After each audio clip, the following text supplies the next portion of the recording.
Hey everybody, Josh Sigurdson of World Alternative Media here, and of course we're joined by Kingsley Edwards, and we are going to talk about Libra. A lot of people have been talking about Facebook's new cryptocurrency or stablecoin. I mean, most people have been laughing at it, but I mean, people have been talking about it. That's the truth. And before we get too deep into it, I just want to mention something that I found kind of funny here, because funny, concerning, but nonetheless funny, because it's out of Coindesk.com, where it says buried in Facebook's Libra white paper, a digital identity bombshell. And they just talk about, and here's like the takeaway from the article. Facebook's Libra white paper includes a brief but potentially seismic nod to digital identity standards. With 2 billion users worldwide, Facebook may be able to succeed where others have failed in jump-starting a globally accepted digital ID. Some identity experts say this is even more important than the cryptocurrency, but others question how much control Libra would give users to find its approach overbearing. Now, Libra was kind of spoken about, I think even a couple years ago. Facebook pondered the idea in the last major bull market in cryptocurrency that maybe they wanted to release a cryptocurrency, but it was at the exact same time that they were banning ICO ads and crypto ads on the platform, basically saying, you're too stupid to take care of yourself, guys, so you need us to control what you see and don't see, because you might make a dumb decision in your life, like, I don't know, buy into the second, third chance mortgages that they promote on their website all the time. Anyway, it's so crazy. I wanted to go into this with you because I think that, well, you have a good insight into the crypto world. You've been in the crypto world for a long time, and we see governments, central banks, and examples like Facebook trying to come in and in some way kind of co-opt the cryptocurrency movement. What do you think? I think that, first of all, there's really two sides of the coin here, the coin, if you will. There's the interesting idea that these major corporations, including Facebook and Microsoft and IBM, they're all going, they're all looking into blockchain. They're now promoting cryptocurrency in some way, form, or fashion. Now Facebook is looking to do their own. But at the end of the day, like I had my feelings about what Facebook was going to finally release in their white paper. And when it was released, I posted a post about it or whatever on social media, and then just like a couple hours later, it was Congress halts Facebook Libra coin and is now doing further investigation. But at the end of the day, I mean, I see a lot of my friends and even family on Facebook getting censored and kicked out of their own accounts for 3 days, 30 days for seamlessly just nothing. Yeah. It doesn't make any sense. I mean, you yourself have been kicked out for 3 days for just defending yourself about someone trying to attack you on Facebook. Yeah. Someone wanted to decapitate me, and I'm like, get some help, dude. And I got banned for like bullying. I'm like, but that guy just threatened to kill me anyway. Yeah, totally. So now we see Facebook trying to enter the crypto game and handling global identity and handling global payments on a grand scale. I mean, this is like when you actually go through and read what they're trying to do, they are really trying to create a global reserve currency amongst all their partner groups, which is a very grand idea. And I just don't, I think it's a smart business decision from their perspective. But at the end of the day, this is not blockchain. This is not crypto. They say that further down in their roadmap that they're going to try to decentralize a lot of things that they're doing. But I just don't believe it. I think Facebook has lost so much user trust, amongst all their user base globally. So I don't know. I think in a lot of ways this is Facebook scrounging for an ability to stay relevant. I mean, look at their stocks. FANG stocks have not been looking good over the past several years. They went up at like a ridiculous 600% plus rate, but after 2008. With nothing really added. I mean, Twitter added a few extra words to your posts, and Facebook just started kicking off its users and censoring everybody, and so did Google. And it's like all these people are like, why would I want to invest in this when you aren't providing anything new? You're kicking off your own supporters. You're shooting yourself in the foot. Oh, well, maybe it's like any of these major companies. They have to get into some form of financialization or continuously create new things, or else they go under. The second they stop, they go under. It's like Amazon. Create new things every single day. Here's a new product. Here's a new thing that we do. Oh, we got drones now. Oh, we got, we have the key to your house, and we could go into your house and drop off your stuff, and you can order like a 3D printer. It's like over-the-top craziness, which is, it's cool. It provides you a lot of things, but at the same time, it's like if they stopped their stocks would crash. They're in a terrible situation where they have to keep building or else they fall, which is very dangerous territory to be in. And I think Facebook's a great example of that. But one thing that kind of concerns me more than anything with this is that Zuckerberg was involved in the social credit system in China. Zuckerberg was involved in pushing the centrally planned digital cashless society in China, and helped them develop with facial recognition software and all that kind of stuff. And it concerns me when this entity that has, in a lot of ways, in some ways, actually more control over people than the government, more mentally, they get people to just give up their information. And it used to be, oh, they're bugging my house. Now it's like, here's all my information, government. And they've created a platform where people willingly just give the government all of the information that they have. And to me, it kind of concerns me when they're unraveling their own blockchain technology, if you can even consider it that. It's kind of faulty. I'm not even sure I haven't read the code. I haven't read their white paper or anything yet. But it just seems really crazy because, I mean, this is a guy that cannot be trusted. He's a guy who WhatsApp's co-founders or founders originally that he bought the company from, their whole thing was like, we will never put ads on our platform ever because the second we start advertising to people, then you become the product. It's not us. You're the product. And, then Facebook, Zuckerberg buys WhatsApp, and now it's just all ads, and everyone's leaving WhatsApp. They're like, what is this? This is terrible. And the founders are like, yeah, he's completely destroyed it, and all he cares about is money. They actually say don't use WhatsApp now. Yeah, they actually say that. It's kind of like how McAfee says don't use McAfee. Yeah. But, I mean, it's just so crazy. It got to that point, and you have to wonder, like, when he's developing this cashless system, like, obviously the difference between blockchain technology that's decentralized and centralized is vast. It's the difference between having food that's poisoned and having food that sustains your ability to live and makes you healthy. There's two different things, and you have to weigh out the good and the bad. And with something like Libra, it's like, yeah, if you invest in Facebook, you might make a few dollars upon release, but it's like, overall, really, not even, because it's just a basket of other fiat currencies. Yeah. They might add some cryptocurrencies in the future, who knows? But I mean, it's really creating like the SDR. Mm-hmm.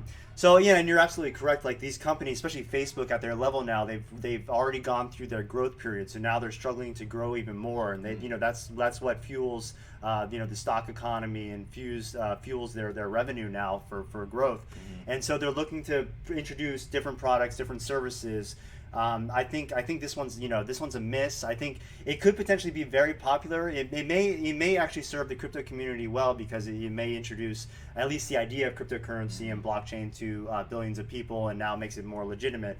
But I think that the product itself, Libra itself, is not it doesn't go with the whole idea of what cryptocurrency is supposed to be. It concerns me to see something like Facebook being involved in this, mostly because it's like they're creating a digital footprint and identity far into the future. And you think of China, and it's like, oh well, you say something bad about the government and you're not allowed to eat at this restaurant, you can't leave the country in many cases, you can't fly, and if you do, they blast a high-pitched noise into your ear so you feel uncomfortable and sick. Like, this is how just crazy and horrible these governments are, and it just worries me when it's like they're kind of rolling that out in a way through their own cryptocurrency platform. And you said SDR, and that's very much correct. A lot of people think that. Many will say, Bitcoin is digital gold, while Libra is digital fiat, digital US dollar. Who wants that? It's not relevant, and the user base on Facebook is getting older and older and less likely to use these things. So I mean, like, I don't know any people. I'm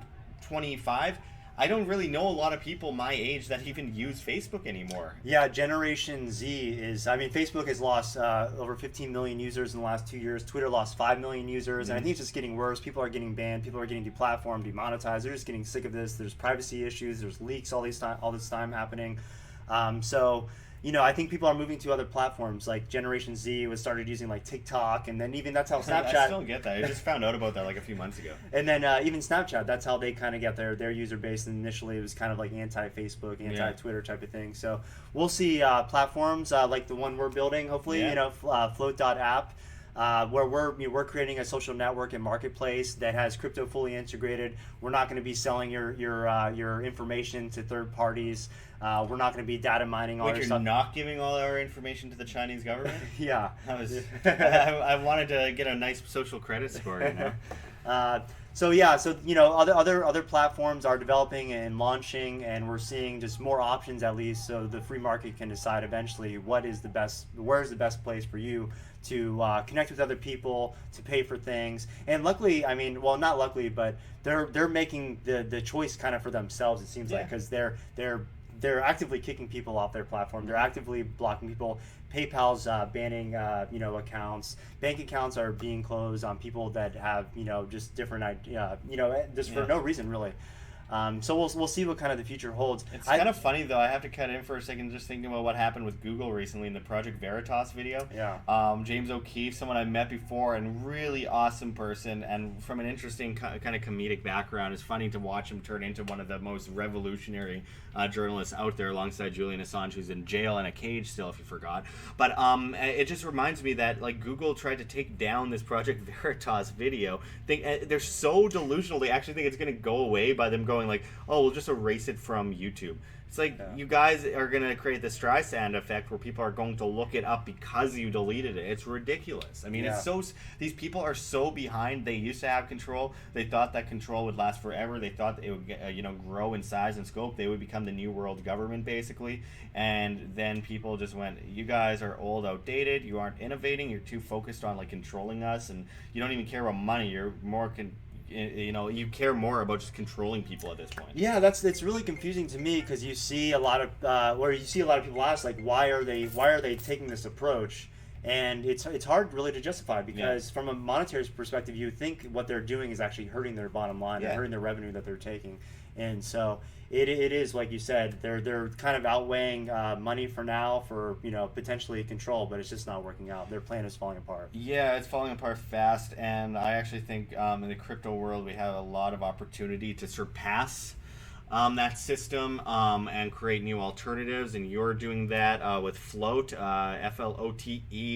We'll make sure to leave a link below for that as well, for anyone to be involved or find out more about it. But I mean, again, I have to mention at the end of this report, because I will get the question, and I always get the question, I always get attacked over this. Blockchain technology can be, like I said earlier, can be used for good and evil. So when we're looking at the cashless society in a place like China, or what they're trying to do in India or Sweden with negative interest rates, etc., basically what you're seeing is, if your money's in the bank, it's not yours, it's the bank's. But if your money's always going through the banks via digital transactions and legal tender laws, by fiat, by force. Fiat means by force, by use of force against you. Then you are basically owned by the banks. Your money's never yours. It's always running through the banks. There's a difference between that and having decentralized cryptocurrencies, which, whether you agree with them or not individually, is another question entirely. I mean, there's a lot of bad ones, and there's actually mostly bad ones and many good ones involved in this space. And those good ones are changing the world. But you don't have to like all of them. I certainly don't. Even the good ones, I don't even like all of them. I recognize that they can be used or useful, but they're not that great. Not interested. But I mean, you have to see the difference between those and this massive system that the government is able to control. I find too many don't understand the technological side of cryptocurrencies, specific cryptocurrencies like Monero, like Bitcoin, like Litecoin, etc. They're like, people are like, you're paid by Bitcoin. Bitcoin's not a company. Your Bitcoin will be hacked. Well, maybe your wallet will be. I really cannot see Bitcoin itself getting hacked. Can technically, physically happen. Quantum computing, 51% attack, but very, very incredibly unlikely. It just, the idea of 51% of Bitcoin being owned, but it just being in the hands of one pool, just seems unlikely. But I mean, my point is that people have a misunderstanding, and I think it's a lot of stubbornness involved in trying to confirm their viewpoint. I disagreed with cryptocurrency for a long time until I didn't, and I'm like, wow, you can do a lot with this. And people will say I'm pumping it. You can't pump something that's multi-trillions of dollars. Like, it's just not some. I can't be like, hey, viewers, 129,000 people. If you put all of your money, every single one of you put all of your money, and it would still hardly pump Bitcoin. So I'm not pumping it. I'm talking about something that I think could potentially set us free if we're smart about it. We develop on it, we make it better, and eventually we replace all these old systems with new systems. So I don't know. What do you think about that? It's so important. Please, if you're just hating on cryptocurrency, I urge you, I don't feel like you've done your full due diligence and your research. Like Josh said, he was kind of a disbeliever at first. So was I, and now I wish back then, even though I still got it in 2013, I wish that someone back in 2011 kind of taught me, and walked me through the process. So it just know that we're coming from a good place, and I think we all have kind of the same goal in mind as far as ending the Federal Reserve, ending fiat control over the money supply. And ending kind of authoritarianism, which is happening all across the world. And we believe that cryptocurrency is, especially in my opinion, the fastest way to a more peaceful and prosperous society. Yeah, it's certainly one of the many ways, but I think it's one of the most important ways currently. It's not about is government developing on the blockchain, it's are we developing enough on the blockchain. It's you don't go and look at something and say, oh, the government's developing this thing, so we should run away scared. It's, oh, the government's developing this thing, we should develop it better, which we will, because government's inefficient at literally everything. So I think that we have a very good future ahead of us if we focus on that and stop running away scared from these things that will take over one way or another. Will it take over from our position, free market, freedom-based, peaceful, or will it take over by the hand of governments implementing SDR, cashless society, crazy worldwide systems? I mean, that's up to you guys. I mean, it's going to come down to us in the end, really. So anyway, so check those links below. We have Flote linked below. I'll make sure to do that. And we also have AnarchoVegas coming up right away, which I'm really looking forward to. So you could check out the link below for that as well. Promo code WHAM. We could all meet up in Las Vegas. It'll be a good time. July 21st. 2019, of course, the 19th and 20th will be Candles in the Dark with Larkin Rose as well, if you want to go to that, and the free Ross benefit on the 20th, and Juan Galt will be having his seminar, I believe, on the 22nd, the day after the conference itself. G. Edward Griffin, Jeff Berwick, Bo the Fifth Column, so many people are going to be speaking there. It's going to be great. I really hope that everyone checks that out. Anyway, thanks for watching, everyone, and until next time, this is Josh Sigurdson with Kingsley Edwards signing out from World Alternative Media. Find the truth. Be the change. Like what you see here at WHAM? Don't forget to check the links below. GoFundMe, Patreon. We can't do it without you. Any donation is very much appreciated, especially as we're so heavily demonetized and censored and shadow banned. It's getting really bad, folks. If everyone just gave $1 single a month to, say, Patreon or our Subscribestar, where we do subscriber-only content, we could really get out of this rut that we are currently in as YouTube tries to stifle independent media and prop up the mainstream media. This is really important. This is one of the most important times in independent media history for us to say it's now or never. Let's keep moving forward and let's be that change that we wish to see in the world. Of course, there's also our Bitcoin address below as well as on the screen for you to scan if you please. And of course, we got events coming up, so make sure to check us out at AnarchoVegas.com. AnarchoVegas.com. Use promo code WAM, that's WHAM, for a 10% discount on your tickets. It's on July 19th, 20th, and 21st in, of course, Las Vegas, Nevada. That's AnarchoVegas.com. Make sure to check us out there and find us on websites like BitTube and Minds, and just try to support independent media, if not myself, any of the other big independent medias out there, to help us continuously bring our message to you free of charge so that we can really change the guard as we move forward into a dramatically polarized, crazy future. Let's try to make it as sustainable as possible. It comes down to you guys. You are the change you wish to see. You guys will help us get through these tough times. So anyway, check out all those links, and until next time, this is Josh Sigurdson signing out from World Alternative Media. Find the truth, be the change.